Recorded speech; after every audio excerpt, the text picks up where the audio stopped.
Myself, Dr. Dipali M, assistant professor zoology, MJP government girls PG college Indore में zoology BSc first year में paper second में regeneration जो topic है उसको share कर रही हूँ आपके सामने। इसकी सिनॉप्सिस इस तरीके से है। इंट्रोडक्शन रीजनरेशन होता क्या है। तो रीजनरेशन जब किसी एनिमल का कोई बॉडी पार्ट या कोई ऑर्गन किसी दुर्घटनावश टूट गया हो और उसके स्थान पर कोई नया ऑर्गन या उसी के तरीके से दिखने वाला ऑर्गन फिर से बन जाए, रिप्लेस हुआ ऑर्गन की जगह कोई नया ऑर्गन ले ले, तो इस घटना को कहेंगे रीजनरेशन। यानी कि कोई एक्सीडेंटल प्रोसेस में किसी एनिमल ने अपने बॉडी पार्ट को गंवा दिया और उसकी जगह पे कोई नया बॉडी पार्ट ने अब जगह ले ली, तो इसे रीजनरेशन कहेंगे। इसके बारे में सबसे पहले स्टडी की है अब्राहम टाम्बले ने और उन्होंने सिलेंट्रेट के ऊपर स्टडी की है। सिलेंट्रेट ऐसे एनिमल है जिसमें सबसे अधिक रीजनरेशन पाया जाता है। रीजनरेशन कितने प्रकार का होता है, टाइप्स ऑफ रीजनरेशन, इसे हम डिस्कस करेंगे।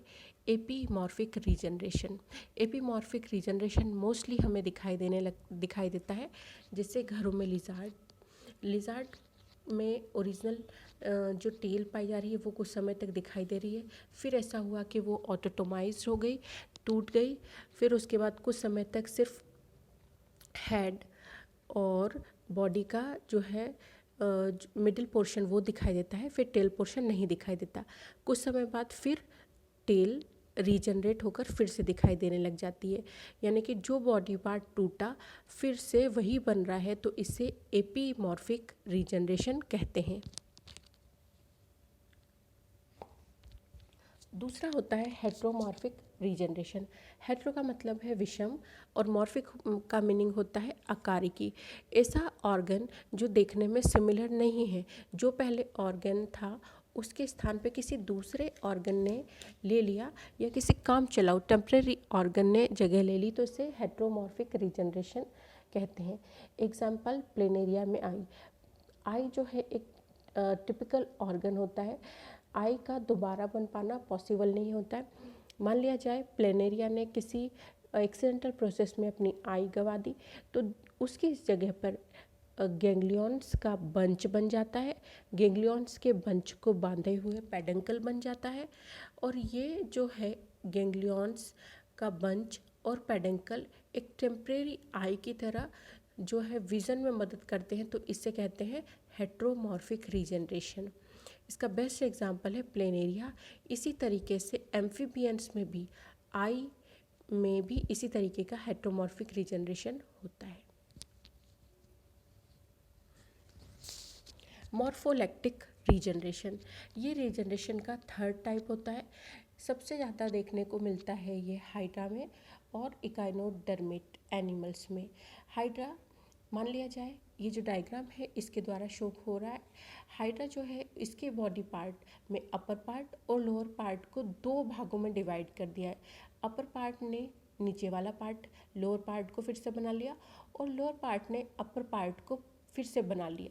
इस तरीके से दो हिस्सों ने फिर से बचे हुए शेष भाग को फिर से बना लिया, जिससे दो नए हाइड्रा तैयार हो गए। तो ये पूरी तरीके से नए एनिमल बन जाते हैं टूटे हुए भाग से, तो इसको कह रहे हैं मॉर्फोलेक्टिक रीजनरेशन। इसी तरीके से इकाइनोडर्मेट एनिमल में स्टारफिश हम जानते हैं कि 5 आर्म वाला एनिमल है।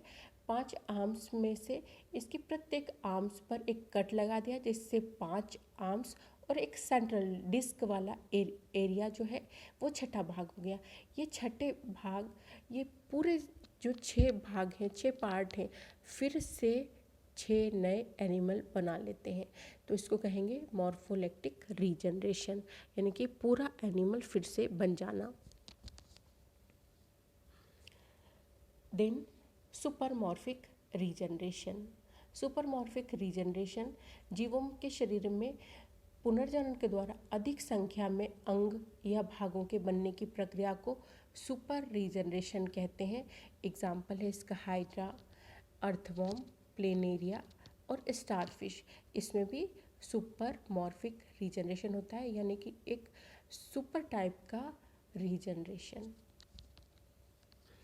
अब मैकेनिज़्म रीजनरेशन की प्रक्रिया होती किस तरीके से, तो पहला इसको हम दो भागों में डिस्क्राइब करेंगे। एक होती है मॉर्फोलॉजिकल इवेंट और दूसरी होती है हिस्टोलॉजिकल इवेंट। मॉर्फोलॉजिकल इवेंट, इसमें फर्स्ट जो घटना है वो है हीलिंग ऑफ वाउंड्स, घावों को भरना। जिस स्थान पर घाव लगा है उस स्थान पर सबसे पहले ब्लड बहने लग जाता है, तो उस ब्लड को रोकने के लिए ब्लड कोएगुलेट होता है जो कि रक्त प्रवाह को रोक देता है। घाव की सतह पर त्वचा की एपिथेलियम के स्थान पर जो कनेक्टिव टिश्यू रहते हैं नए टिश्यूज़ का निर्माण करते हैं। इस प्रोसेस को कहते हैं हीलिंग ऑफ वाउंड्स। इस घटना में 1 या 2 दिन लगते हैं। और ये जो डिस्कस कर रहे हैं मॉर्फोलॉजिकल इवेंट में हीलिंग ऑफ वाउंड, ये एग्जाम्पल है सैलेमेंडर में दिया हुआ। फिर सेकंड प्रोसेस होती है फॉर्मेशन ऑफ रीजनरेशन बड, यानी कि पुनर्जनन कलिका का बनना।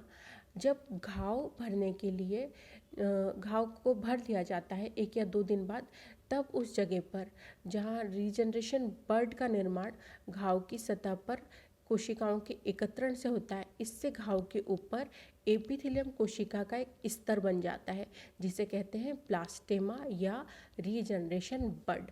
यहाँ पर ब्लास्टेमा का निर्माण कई सारी नॉन डिवाइडेड मिजोकाइम कोशिकाओं के इकट्ठा होने से होता है। जैसे कि ट्राइटूरस में 20 डिग्री सेंटीग्रेड पर 15 दिन बाद ये अभिन्नित कोशिकाएं भर जाती हैं। 20 दिन तक प्लास्टेमा कोन शेप में आ जाता है। फिर 25 दिन के बाद ये कोन जो रहता है लंबा आकार ले लेता है। 30 से 35 दिन में एक डिजिट का निर्माण होता है जो कि डायग्राम में बताया हुआ है। और फिर 75 दिन बाद पूरी तरीके से एक जो पहले उपांग था उसकी जगह पे एक नया उपांग बन जाता है सैलेमेंडर में। देन उसके बाद आती है हिस्टोलॉजिकल इवेंट। हिस्टोलॉजिकल घटनाएं या उत्तकी घटनाएं, इसको हम 3 भागों में पढ़ेंगे। पहला है डिफरेंशिएशन यानी कि विभेदन, दूसरा है प्रोलिफरेशन यानी कि पुनः विभेदन प्रोलिफरेशन, और तीसरा है पुनः विभेदन या रीडिफरेंशिएशन। सबसे पहले डिफरेंशिएशन, जहाँ पे भी घाव लगा है वहाँ पर एक नए अंग का निर्माण प्रारंभ हो जाता है। यहाँ पर मेसेनकाइम कोशिकाएं इकट्ठी हो जाती हैं और ये डिवाइड होती हैं, बाद में ब्लास्टेमा कोन का निर्माण करती हैं। सेकंड प्रोसेस होती है प्रोलिफरेशन। प्रोलिफरेशन में ब्लास्टेमा में विभेदन रुक जाता है। घाव के आसपास के क्षेत्र में ब्लास्टेमा कोशिकाएं माइटोटिक डिवीज़न करती हैं, जिसके कारण ब्लास्टेमा का आकार बढ़ जाता है। प्रारंभ में जो ग्रोथ रहती है वो बहुत तेज़ी से होती है, फिर बाद में जो ग्रोथ रहती है वो थोड़ी कम हो जाती है। थर्ड जो स्टेप होती है वो होती है रीडिफरेंशिएशन। रीडिफरेंशिएशन में जो रीजनरेशन बड बनी है उसके पास में उपस्थित कोशिकाएं माइटोटिक या समसूत्री विभाजन करती रहती हैं और अपनी संख्या बढ़ाती रहती हैं। बाद में उस स्थान पर स्वतः संगठन के द्वारा कार्टिलेज, बोन्स, नर्व्स और जो फंक्शनल जो सेल्स रहती हैं वो डिवाइड होकर फंक्शनल लेग का निर्माण कर लेती हैं। इन फिजियोलॉजिकल प्रोसेस ड्यूरिंग रीजनरेशन, कार्य की क्रियाएं कौन कौन सी घटित होती हैं रीजनरेशन के समय, तो पहली होती है कैटाबोलिक प्रोसेस और दूसरी होती है एनाबोलिक प्रोसेस। कैटाबोलिक प्रोसेस में सबसे पहले होता है increase activation of proteolytic enzyme. Proteolytic enzyme की क्रियाशीलता में वृद्धि। शरीर के जिस किसी भाग में कट लगा हुआ है वहाँ पे तुरंत प्रोटियोलाइटिक एंजाइम्स की क्रिया में वृद्धि आ जाती है। ये जो है कैथेप्सिन और डायप्टाइडेज प्रोटियोलाइटिक एंजाइम काम करना शुरू कर देते हैं। एम्प्यूटेन के कारण क्षतिग्रस्त कोशिकाओं को खत्म कर दिया जाता है पूरी तरीके से। घाव के पास में स्थित जो कोशिकाएं हैं वो डी डिफ्रेंशिएट होने लग जाती हैं और अंतः कोशिकीय पदार्थों और अत्यधिक भिन्नित भागों को समाप्त कर दिया जाता है। दूसरा होता है इंक्रीज इन्फ्रेस ऑफ अमीनो एसिड्स, मुक्त अमीनो एसिड की मात्रा में वृद्धि। प्रोटीन कैटाबॉलिज्म के कारण जो फ्री अमीनो एसिड रहता है उसकी मात्रा जो रहती है दुगुनी तक बढ़ जाती है। मान लिया जाए ये 2% है तो ये 4 हो जाएगी, 16.8% है तो ये 35.11% हो जाएगी। थर्ड जो है कैटाबॉलिक प्रोसेस में रेस्पिरेटरी क्वेटेंट, रेस्पिरेटरी गुणांक, इसमें जहाँ जो डिजेनरेट टिश्यूज़ रहते हैं वहाँ पे रेस्पिरेटरी क्वेटेंट एकदम कम हो जाता है और ये कम होने के कारण जो है अपूर्ण ऑक्सीकरण होता है, यहाँ पे ऑक्सीडेशन इनकम्प्लीट होता है। नेक्स्ट जो स्टेप है वो है श्वसनी एंजाइम, एनारोबिक ग्लाइकोलाइसिस और उसके बाद अंत में आता है एनारोबिक ग्लाइकोलाइसिस। यहाँ पर अपूर्ण ऑक्सीकरण के कारण अवायवीय ग्लाइकोलाइसिस का अंतिम उत्पाद जो है लैक्टिक अम्ल जो रहता है वो डिस्ट्रॉय हो जाता है, हासित होकर, और वो टिश्यू के अंदर एकत्रित हो जाता है। उसके बाद होता है एनारोबिक ग्लाइकोलाइसिस।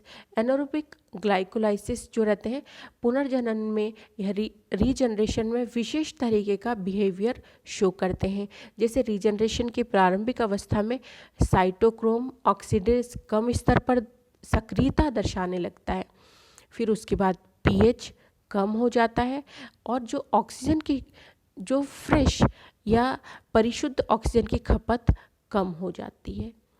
देन सेकेंड जो फिजियोलॉजिकल प्रोसेस में चेंजेस आते हैं वो है एनारोबिक चेंजेस। इसमें पीएच सामान्य होना शुरुआत हो जाती है, ऑक्सीडेशन रेट में वृद्धि हो जाती है, लैक्टिक अम्ल की मात्रा में कमी आ जाती है, श्वसन गुणांक में वृद्धि हो जाती है और लास्ट में जो केंद्रिकाओं की जो मात्रा है उसमें वृद्धि हो जाती है, जो कि पुनर्जनन में फिर से भाग लेना शुरू कर देती हैं।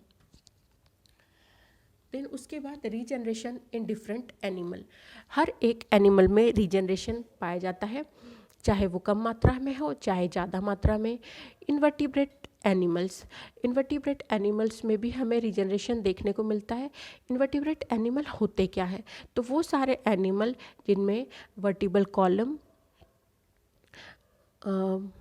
नर्व कॉर्ड और नोटोकॉर्ड और फेरेंजियल गिल स्लिट नहीं पाए जाते हैं वो कहलाते हैं इनवर्टिब्रेट एनिमल।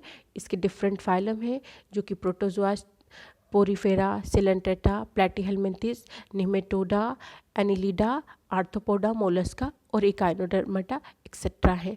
इनमें हम प्रत्येक में जो है रीजनरेशन किस तरीके से होता है वो भी डिस्कस कर रहे हैं। प्रोटोजोआ जो है बहुत सिंपल टाइप के प्राइमरी एनिमल्स हैं। जब एनिमल्स की बनने की शुरुआत हुई थी तो सबसे पहले प्रोटोजोअन्स एनिमल बने थे।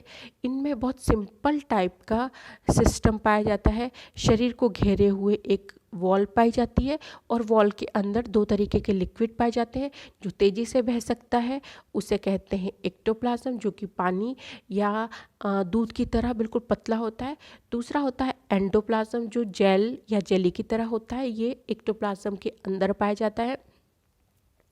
जब प्रोटोजोआ में कोई दुर्घटनावश कोई बॉडी पार्ट, मान लिया जाए कि उसी के पैरापोडिया या जो फॉल्स स्यूडोपोडिया रहते हैं उन पर चोट लगी और वो डिस्ट्रॉय हो गए, तो उसके अंदर उसका बॉडी वॉल, एक्टोप्लाज्म और एंडोप्लाज्म तीनों सम्मिलित रूप से फिर से नए बन जाएंगे। इस तरीके से बहुत ईजीएस्ट टाइप का प्रोटोजोअन्स में रीजनरेशन देखने को मिलता है। देन पोरीफेरेंस जो कि 2 लेयर्ड एनिमल हैं, इनमें मोस्टली स्पॉन्ज आते हैं। स्पॉन्जेस में जो होता है आर्कियोसाइट्स कोशिकाएं जो रहती हैं वो रीजनरेशन करने का काम करती हैं। देन थर्ड जो आता है वो है सिलेंट्रेटा। सिलेंट्रेटा में अब्राहम टाम्बले ने बहुत डिटेल स्टडी करी है और उन्होंने बताया कि इसमें रीजनरेशन की रेट सबसे ज़्यादा होती है। जब हाइड्रा को अगर 2 हिस्सों में बांट दिया जाए तो दोनों हिस्से फिर से नए एनिमल बना लेते हैं। इस तरीके से 2 नए एनिमल बन जाते हैं।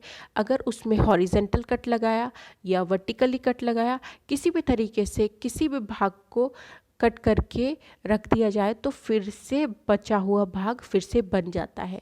यानी कि जो है हाइड्रा में सिलेंटेड एनिमल की कहें तो सिलेंटेड एनिमल में सबसे ज़्यादा रेट रीजनरेशन की पाई जाती है। देन उसके बाद आता है प्लेटीहेल्मिन्थिस। प्लेटीहेल्मिन्थिस में भी शरीर के टूटे हुए या खोए हुए भाग को फिर से बना लिया जाता है। इसके बारे में चाइल्ड ने प्लेनेरिया के ऊपर डिटेल स्टडी करी है और उन्होंने बताया है कि इसमें भी रीजनरेशन की रेट बहुत अधिक हाई होती है। देन उसके बाद बारी आती है नेमेटोड्स की। नेमेटोड्स में रीजनरेशन बहुत कम पाया जाता है। केवल ऊपर के घावों को ही भरा जा सकता है नेमेटोड्स में रीजनरेशन के द्वारा। फिर बारी आती है एनिलिड्स जंतु की। एनिलिड्स में पॉलीकीटा और ओलिगोकीटा जो है उनमें शरीर के अगले और पिछले हिस्से अगर टूट जाते हैं या कट जाते हैं, जैसे कि केचुए में तो वो हिस्से फिर से बना लिए जाते हैं। बेरिल ने ये बताया है कि अगर रीजनरेशन में इसके बॉडी पार्ट में अगले और पिछले हिस्से कट जाए तो वो फिर से बन जाते हैं। देन उसके बाद बारी आती है आर्थ्रोपोड की। आर्थ्रोपोड जो एनिमल्स हैं उनमें जो है लेग्स पाए जाते हैं, अपेंडेजेस पाए जाते हैं। जब ये एनिमल्स के ऊपर कोई दूसरा एनिमल फूड कैप्चरिंग के लिए अटैक करता है तो मान लिया जाए कि अपेंडेजेस एनिमल ने रप्चर कर दिए हैं या तोड़ दिए हैं तो फिर से अपेंडेजेस फिर से बन जाते हैं, जैसे कि मकड़ियों में, इंसेक्ट में, है ना, क्रेब्स में ये फिर से बना लिए जाते हैं। देन उसके बाद बारी आती है मोलस्क की। मोलस्क में भी निमेटोड्स की तरह रीजनरेशन की रेट बहुत कम होती है। गैस्ट्रोपोड्स, नेत्र स्टॉक और फूड्स, ये इन भागों का रीजनरेशन कर पाते हैं। पूरे सिर का रीजनरेशन नहीं हो पाता, यानी कि आई स्टॉक और हेड का कुछ पोर्शन और फुट, इनका ही रीजनरेशन पाया जाता है इनमें। देन उसके बाद बारी आती है इकाइनोडर्मेट एनिमल्स की। इकाइनोडर्मेट एनिमल में रीजनरेशन बहुत अधिक देखा जा सकता है। सुपरमॉर्फिक टाइप का रीजनरेशन इनमें पाया जाता है, यानी कि एक एनिमल को अगर एक हिस्से को फिर से कट कर दिया जाए तो वो पूरा एनिमल फिर से बना लिया जाता है। जैसे पहले डिस्कस किया था मैंने कि स्टारफिश में 5 आर्म्स को और सेंट्रल डिस्क को कट करके अलग कर दिया जाए तो 6 नए एनिमल फिर से बन जाएंगे। वर्टिब्रेट एनिमल्स में भी रीजनरेशन पाया जाता है। हर एक एनिमल में रीजनरेशन देखने को मिलता है। पहले हम डिस्कस करेंगे कि वर्टिब्रेट एनिमल होते क्या है। तो वो सारे एनिमल जिनमें नर्व कॉर्ड, नोटोकॉर्ड और फेरेंजियल स्लिट जीवन की किसी न किसी अवस्था में पाई जाती है, वो कहलाते हैं वर्टिब्रेट। वर्टिब्रेट में जो है सबसे पहले आते हैं पाइसिस में फिशेस में जो है उनके स्केल्स, फिन्स और स्किन, इन 3 भागों का फिर से निर्माण हो पाता है। देन उसके बाद आते हैं एम्फीबियंस। उभयचर एनिमल कहलाते हैं। ये जल में और थल में अपनी लाइफ कंप्लीट करते हैं। इनमें मोस्टली फ्रॉग्स आ जाते हैं। फ्रॉग में आई और लिम्स, इनका रीजनरेशन हमें देखने को मिलता है। देन बारी आती है रेप्टिलिया या सरीसृप की।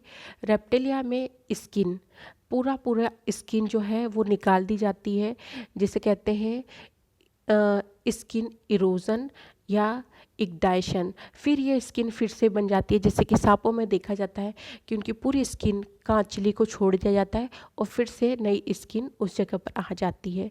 तो यहाँ पर रेप्टाइल्स में स्किन का और लिम्स का रीजनरेशन और टेल का रीजनरेशन देखने को मिलता है। एव्स, पक्षियों में मोस्टली जो रीजनरेशन होता है उनके फेदर्स में देखने को मिलता है, स्किन में देखने को मिलता है और मोस्ट इम्पोर्टेंट जो चीज़ें उनकी बीक, उनकी जो चोंच रहती है उसमें भी रीजनरेशन देखने को मिलता है। बीक अगर डिजनरेट हो गई है तो वो फिर से तैयार हो जाती है। मैमल्स में जो है हेयर्स में, नेल्स में और स्किन में रीजनरेशन देखने को हमें मिलता है।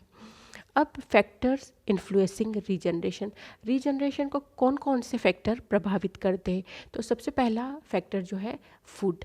फूड अगर अवेलेबल हो रहा है, फूड बहुत अच्छे से लिया हुआ है एनिमल ने, तो उसमें रीजनरेशन अच्छा होगा। अगर फास्टिंग वाली कंडीशन है तो रीजनरेशन अफेक्टेड हो जाएगी। इसके ऊपर एक्सपेरिमेंट किए गए हैं कि दो डिफरेंट एनिमल्स को एट ए टाइम एक को फूड अवेलेबल करवाया जा रहा है और एक को नहीं फूड अवेलेबल करवाया जा रहा है। तो जो फास्टिंग वाला एनिमल है उसमें रीजनरेशन स्लो होता है पर कम मात्रा में देखने को मिलता है। देन सेकेंड फैक्टर है टेम्परेचर। टेम्परेचर जो रहता है, ताप जो है वो रीजनरेशन को प्रभावित करता है। तापक्रम बढ़ने पर रीजनरेशन की रेट भी बढ़ जाती है। इसमें प्लानेरिया के ऊपर स्टडी की गई है और बताया कि 29 से 30 डिग्री सेंटीग्रेड पर अधिक मात्रा में रीजनरेशन होता है।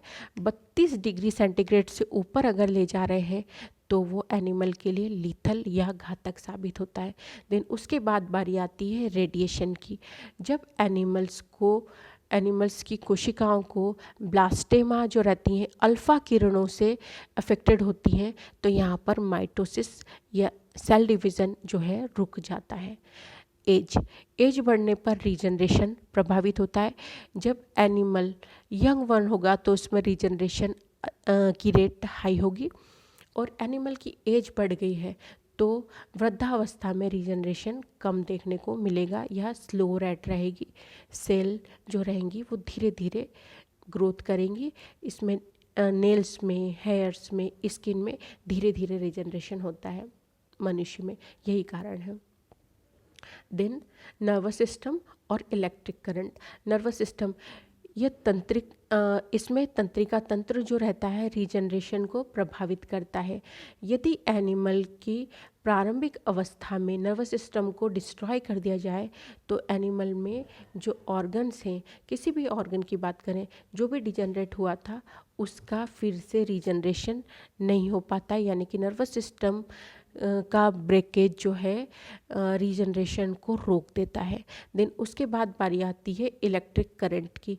इलेक्ट्रिक करंट जो रहता है रीजनरेशन या घाव भरने को उत्प्रेरित करता है, बढ़ा देता है। इलेक्ट्रिक करंट से रीजनरेशन स्टिमुलेट हो जाता है। देन बात कर रहे हैं कंक्लूज़न की। अभी तक जो भी हमने डिस्कस किया, रीजनरेशन अब्राहम ट्राम्बले ने स्टडी की थी। सिलेंटेड एनिमल में देखा जाता है एनिमल का कोई भी एक्सीडेंटल प्रोसेस के दौरान टूटा या कटा हुआ भाग फिर से बन जाता है तो इसे कहते हैं रीजनरेशन। मोस्टली इनवर्टिब्रेट और वर्टिब्रेट एनिमल के अधिकांश फाइलम में रीजनरेशन हमें देखने को मिलता है। यहाँ तक कि मनुष्य की स्किन में, हेयर्स में, नेल्स में भी रीजनरेशन देखने को मिलता है। हमें रीजनरेशन का इम्पोर्टेंस ये है कि एनिमल ने एक्सीडेंटल प्रोसेस में जो भी कोई बॉडी पार्ट को गवाया है उसका फिर से निर्माण हो जाता है, या फिर उसी की तरह दिखने वाले या किसी काम चलाऊ ऑर्गन की तरह यहाँ पर भरपाई हो जाती है, जिससे एनिमल इजीली लाइफ कंप्लीट कर पाता है। यहाँ पर जो मैंने रेफरेंसेस या बुक जो है स्टडी करके इस चैप्टर को तैयार किया है वो है डेवलपमेंटल बायोलॉजी बाय गिलबर्ट और इन्वर्टिब्रेट जूलॉजी की सीरीजेस जो कि आर एल कोटपाल द्वारा लिखी गई थी। Thank you.